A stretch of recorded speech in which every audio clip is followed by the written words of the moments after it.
dia, meus amados irmãos, que a graça, que a paz do Senhor, do nosso Deus e Pai, chegue profundamente em sua vida, trazendo paz, trazendo muita revelação em Cristo Jesus, compreensão da sua palavra e com isso também o poder, com o desejo de praticar tudo aquilo que o Senhor quer que pratiquemos. Amados, hoje nós vamos iniciar a lição número 22, cujo título é Coroa de Flores. E o verso síntese se encontra em Isaías 28, verso 5, que diz assim: naquele dia, o Senhor Todo-Poderoso será como uma bela coroa de flores para a gente do seu povo, que ficar com vida. Outras versões vai trazer o texto de coroa gloriosa. O Senhor Deus Todo-Poderoso, ele será como uma coroa gloriosa, né? Uma coroa de flores para colocar na cabeça do seu povo, né? Na cabeça dos remanescentes, o que ficar com vida, o que restar com vida, remanescente. Então, por que é que esse texto aqui de Isaías 28, verso 5, diz que o Senhor será para aquelas pessoas como essa coroa gloriosa ou como essa coroa de ouro, né? Coroa de flores, né? A coroa aqui é um símbolo de honra, de conferir honra, de glória, de poder, de autoridade. Geralmente, quem recebe uma coroa na cabeça em alguns casos, nos costumes de antigamente, era reconhecendo os méritos. Um grande guerreiro que ajudou um grande rei a conquistar uma nação, vencer uma batalha, uma guerra, que era o costume de Roma, inclusive, né? Roma geralmente colocava sobre a cabeça das pessoas, geralmente assim, segurando atrás das orelhas, né? Mas um diadema, né, ao redor da cabeça, no início era ramos de oliveira, os 2 ramos de oliveira ali. Os Césares faziam muito isso. Depois se colocou aqueles ramos de oliveira, até hoje tem esse tipo de premiação, que são ramos de oliveira de ouro, formando um diadema, formando uma coroa. E as pessoas que recebem esse tipo de honraria são justamente pessoas que têm, que reconhecidamente, publicamente, por méritos, por aquilo que fez, né?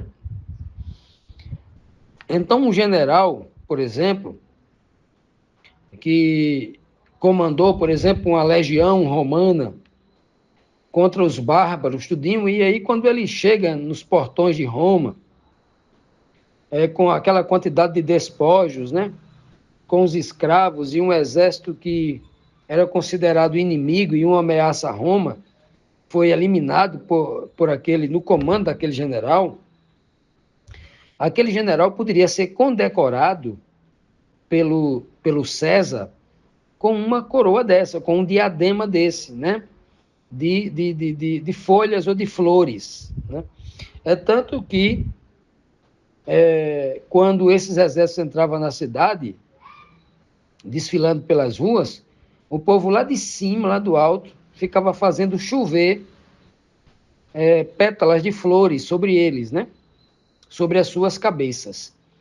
Então, isso aqui, esta frase aqui do livro de Isaías, essa mensagem aqui, está falando sobre isso, que o povo de Deus receberá uma grande honra da parte de Deus, né? Uma grande honra, que tem uma honra no sentido de lhe dar autoridade, porque coroa na cabeça significa autoridade. E uma coroa de flores, ou de folhas, flores geralmente de flores, né? Estava vinculado a méritos, que Deus sempre reconhece, né, os méritos do seu povo. Quais são os méritos?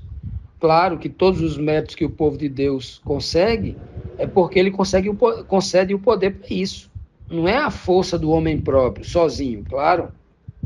Ninguém vai discutir isso, né?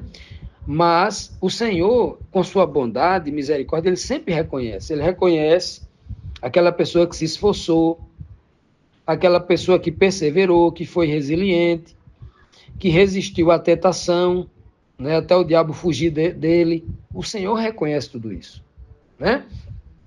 O próprio Senhor Jesus, nos capítulos 2 e 3 de Apocalipse, em uma parte ele vai dizer que vai confessar o nome desse vitorioso diante de Deus e dos anjos, conferindo-lhe honra, como uma coroa de flores, né?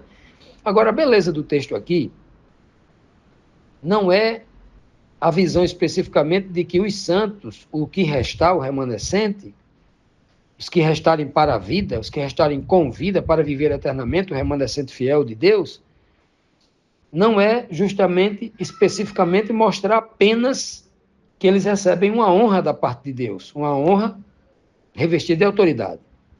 É porque só quem bota coroa na cabeça é rei, é príncipe, etc. Mas aqui o texto está dizendo que Deus é quem é essa coroa para eles. Veja que os justos, os santos salvos aqui, eles nunca vão esquecer que toda a liberdade que eles vão receber, todo o poder, toda a glória, toda a honra, não são deles. Foi Deus quem deu. Eles só conseguiram aquilo por causa de Deus. Então, Deus é a própria coroa, Deus é a própria honra, Deus é a razão de tudo. Se eles são reis e sacerdotes hoje, é porque Deus fez isso. Então, Deus será para ele como uma coroa, ou seja, Deus para... meu Deus é tudo. Meu Deus é minha fortaleza, é minha força, é minha glória, é minha honra, é minha liberdade, é tudo. Então, é exatamente isso que o texto maravilhoso aqui de Isaías 28:5.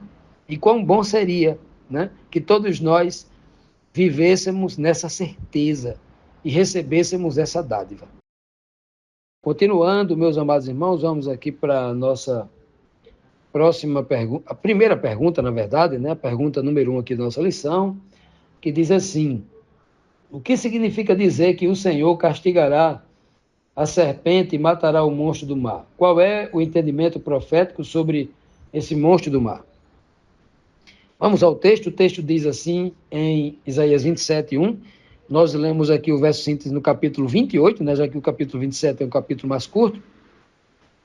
Capítulo 28, verso 5, né, que é o finalzinho, né, uma conclusão disso tudo que vai acontecer aqui no capítulo 27. Então, lemos o verso síntese, que mostrou que Deus é a nossa coroa. Agora vamos voltar um pouco aqui no tempo, né, no capítulo aqui de Isaías, para a gente entender o que acontece antes, que faz com que o povo ali tenha esse motivo de louvor na boca, né? Vamos voltar um pouco e ver o que está acontecendo. Então, Isaías 27:1 diz assim: naquele dia, o Senhor castigará com a sua dura espada, grande e forte, o dragão, serpente veloz, e o dragão, serpente sinuosa, e matará o monstro que está no mar.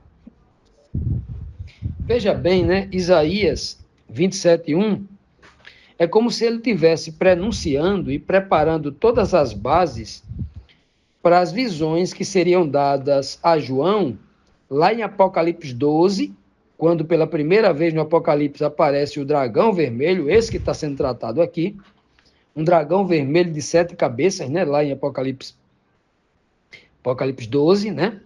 Grande inimigo da igreja.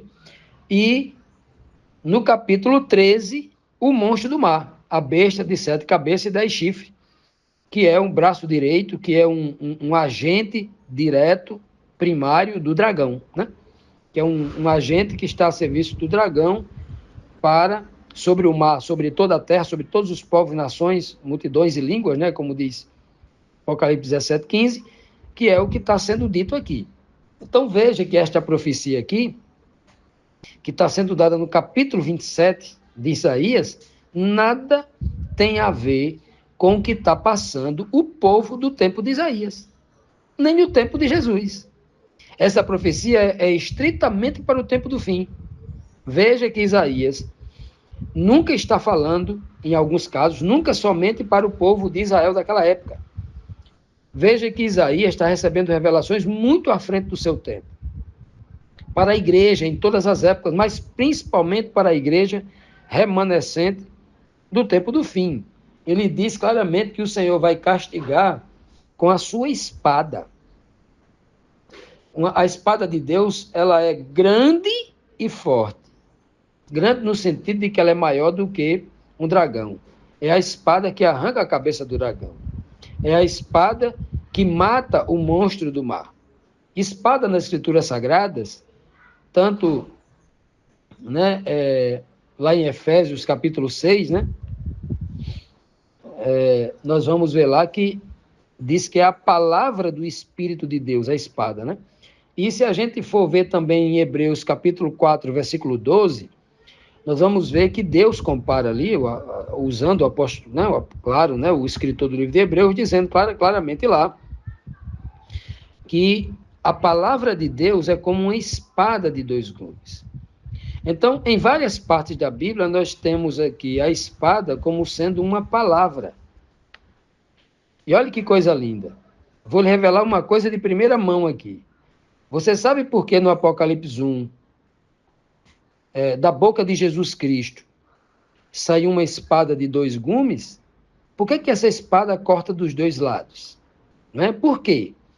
Se as espadas de antigamente, geralmente ela tinha um gume, mas a de Cristo que sai da boca dele são palavras, É como se a língua de Cristo ali fosse uma espada. Da boca dele não sai a língua, sai uma espada de dois gumes. E ali, a espada de dois gumes é porque a palavra de Deus, ela, ao mesmo tempo que salva o justo, ao mesmo tempo que ela mata o velho homem e salva a nova criatura, ela também, a mesma palavra, extermina o ímpio. Se um gume da espada salva, o outro condena. Se um gume da espada de um lado traz vida, o outro lado traz morte. Por isso que ela tem dois gumes. É como uma balança que tem dois lados. Um lado salva, o outro condena. E isso é algo assim maravilhoso. Veja bem, a única coisa que vai julgar até o próprio Satanás, aqui representado pelo dragão vermelho, pela serpente veloz, o dragão vermelho, o dragão aqui, quem fala dragão vermelho, quem fala é Apocalipse 12. Aqui em Isaías 27:1 fala dragão apenas, A cor vermelha de Apocalipse 12 é mais um acréscimo lá, é uma ampliação da luz que foi dada em Isaías, mostrando que ele está envolto em pecado, porque vermelho, segundo o próprio Isaías aqui 1:18, o vermelho é pecado. Ainda que os vossos pecados sejam vermelhos, como a escarlata, Então, esse dragão vermelho de Apocalipse 12 é esse mesmo dragão aqui, chamando de serpente veloz. Então, ele fala de dragão, serpente veloz, depois ele fala dragão e serpente sinuosa. Sinuosa é como se fosse um S. Ali, aquela serpente que, quando ela fica em torno de um S, é quando está pronto para dar um bote, A sinuosa. Então, essa serpente veloz é aquela que rapidamente, assim que foi expulso do céu, foi lá em Eva, no jardim do Éden, e enganou Eva. E a serpente sinuosa é a do tempo do fim, como diz lá em Apocalipse 12, E o dragão é a antiga serpente, o diabo e Satanás. Está lá Apocalipse 12, eu acho que o verso 9, se não me falha a memória. Mostrando claramente isso aí. Então veja que aqui Isaías, ele está mostrando claramente para a gente que a palavra de Deus ela é tão forte, tão poderosa, que ela subjuga até Satanás e os seus agentes, a igreja que ele dominou, que está usando como uma ferramenta de engano, de opressão, de perseguição aos santos, que é o monstro do mar, que é o monstro que sobe das águas, a besta, um sistema religioso, político-religioso, que oprime o povo de Deus, que impõe doutrinas falsas e etc, etc. Um sistema político-religioso, que a gente não pode dizer que é uma pessoa, que é mas é um sistema, envolve muitas pessoas, muitas instituições, é um sistema. Esse monstro que ele chama aqui, o monstro do mal, o monstro marinho, capítulo 13 de Apocalipse, E vi subir do mar uma besta que tinha 7 cabeças e 10 chifres. E o dragão deu a esse monstro, Apocalipse 13, acho que o versículo 2, não fala a memória, Deu a esse monstro, acho que é um trono, o poder de falar e poderio, deu um trono, são 3 coisas que o dragão dá, eu não estou lembrado aqui agora, são 3 coisas que o dragão dá a esse seu agente, esse seu braço direito, para, representando o dragão aqui na terra, cause grande prejuízo aos santos. Mas a Bíblia está dizendo que a palavra de Deus vencerá. A palavra de Deus, que é grande e forte, é a nossa única arma poderosa para vencer até Satanás, um ser espiritual. É por isso que, na carta de João, 1 João 4,1, diz que ele nos dá autoridade para provar os espíritos, até os seres espirituais. A gente prova, julga com o quê? Com essa espada, com a palavra de Deus. Então, nós devemos amar a palavra de Deus, examinar a palavra de Deus, porque ela é um poder que Deus colocou em nossa mão, até para julgar Satanás e os seus agentes. Continuando, meus amados, vamos aqui para a próxima questão, a segunda pergunta, que diz assim: por que o Senhor convida todos a louvar a sua vinha? Como ele cuida da sua vinha? 2 perguntas, né? Vamos ver aqui agora, depois que ele julga, né, com a sua espada, o dragão e a serpente, ou o dragão ou a serpente, que é a mesma coisa, né? A serpente sinuosa, né, que sobe do mar e tal. Então, o versículo 2 e 3 diz assim: naquele dia, o Senhor dirá: cantem louvores à minha bela plantação de uvas. Eu cuido dela e sempre a rego. Eu a vigio de dia e de noite, para que ninguém a estrague. Veja bem, meus amados, que depois que Deus, ele com a espada, entre aspas, mata o dragão, a serpente, e mata também um monstro do mar, depois que ele elimina tudo, até porque a Bíblia diz que lá no lago de fogo e enxofre, será lançado o dragão, a besta, né? Será lançado tudo e sei lá, será destruído, né? E quem os lançará lá? A espada, a palavra de Deus, porque todos serão julgados pela mesma palavra. Todos e tudo será julgado pela palavra de Deus. A palavra de Deus, ela é poder máximo, é absoluto, não só para a redenção do homem, para a liberdade, para conhecimento, para a liberdade do homem, mas também para juízo, né? Então, depois que ele resolver isso, aí ele diz assim, ó, agora sim, depois que a serpente está destruída, o dragão está destruído, o monstro do mar está destruído, agora sim, chegou a vez de vocês olharem para a minha vinha. Ora, e o que é uma vinha? Basta perguntar a Jesus Cristo o que ele está querendo dizer aqui. Lá no capítulo 15 de João, Jesus fala assim, ó, eu sou a videira verdadeira, ou seja, eu sou o pé de uva principal. E vocês, se fosse uma vinha com 100 pés de uva, Jesus seria esses 100 pés de uva. Não tem problema, porque ele é a planta. Ele fala assim, ó, eu sou a videira verdadeira e meu pai é o viticultor, é o agricultor. Eu sou a planta que meu pai plantou e meu pai é quem cuida de mim. Ele tem o poder de me regar, de me dar vida, ele tem o poder de me cortar e jogar no fogo. Eu sou inferior ao meu pai é o viticultor, eu sou só a planta. É o que ele está dizendo lá. Mas eu sou a videira que meu pai cuidou para dar vida. A videira vem do termo vida. A planta da vida, a árvore da vida. Né, Cristiano? Eu sou a videira verdadeira. E vocês são os galhos. Se estiverem conectados a mim, vocês darão cacho de uva, vocês darão frutos, vocês produzirão igrejas inteiras, porque o cacho de uva, cada uvinha daquela junta é uma igreja, representa uma comunidade cristã, um corpo que tem frutos espirituais, que dá frutos do céu. Por isso que uma fruta que dá em cacho, que representa a coletividade, vários irmãos juntinhos ali, no mesmo corpo, no mesmo espírito, recebendo a mesma seiva da árvore, o sangue da árvore, que é o espírito, né?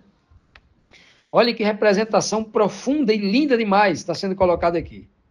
Então, quando o Senhor diz assim, olha, naquele dia, que dia? O dia em que ele destruiu o dragão, a serpente, o monstro do mar, aí sim haverá um reino eterno. Aí sim, o Senhor dirá a vocês, agora cantem louvores, a minha vinha, a minha bela plantação de uvas aí, ó. Agora sim. Não tem ameaça nenhuma de dragão nem de monstro comer, aqui destruir a vinha. Não tem mais não. Ele diz bem claro, ó, eu cuido dela. Eu sou o viticultor, que Jesus vai dizer lá no capítulo 15. Né? Eu cuido dela. Eu quem rego ela, eu quem cuido, eu vigio. Né? Lembra da parábola que Jesus fala sobre a vinha, né? Que um senhor rico e poderoso plantou. Aí ele plantou a vinha, pegou as melhores mudas, fez um sistema de irrigação, botou uma cerca ao redor para nenhum animal entrar, não pisotear, não fazer nada e tal, e construiu uma cerca e uma torre de vigia. Olha só, ele fez tudo e arrendou, depois de estar pronto, arrendou. Arrendou para os levitas, arrendou para os religiosos, os líderes. E esse sujeito quiseram tomar a igreja de Deus, quiseram tomar o comando de Cristo, que é o cabeça da igreja. Quiseram roubar a Deus, como se fosse dono da igreja, para explorar as pessoas, né? Está lá na parábola.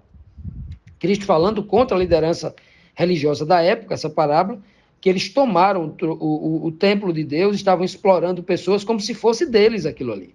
Um sistema de arrecadação de dinheiro e de exploração de pessoas, né? A parábola é muito direta em relação a isso.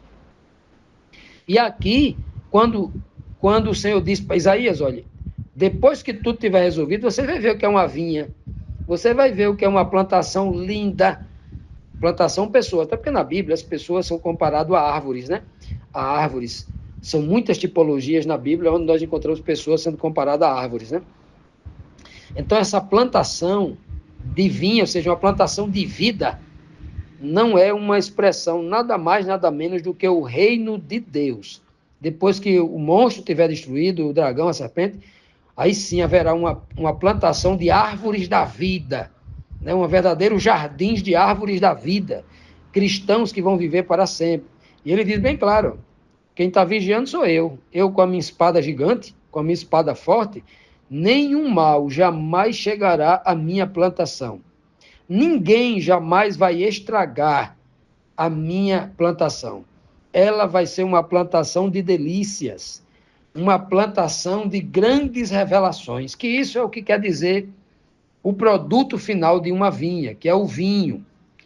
O vinho, não é à toa que o primeiro milagre público de Cristo foi transformar água em vinho, transformar uma palavra, um conhecimento cultural, um conhecimento histórico, a palavra, a água pura, a doutrina pura, em vinho, ou seja, numa palavra inspirada, num conhecimento espiritual profundo, no entendimento da palavra de Deus, que é a nova aliança, né? Por isso que ele diz assim, esse cálice que eu estou tomando é o sangue da nova aliança, representa o Espírito que vai pegar a palavra de Deus e vai interpretar com profundidade na sua cabeça para que você conheça Deus, conheça a sua vontade, conheça o seu caráter, conheça tudo de Deus e se converta e se torne uma nova criatura. Que coisa linda, não é? Que coisa mais animadora, que revelação profunda é essa que nós encontramos aqui, no início aqui do capítulo 27 aqui de Isaías. E eu espero que ao longo desta semana nós mergulhemos ainda mais profundo para conhecer essas maravilhas que Deus revela na sua palavra em formas de tipos, no caso aqui em formas de símbolos, muito ricos para trazer esperança aos nossos corações.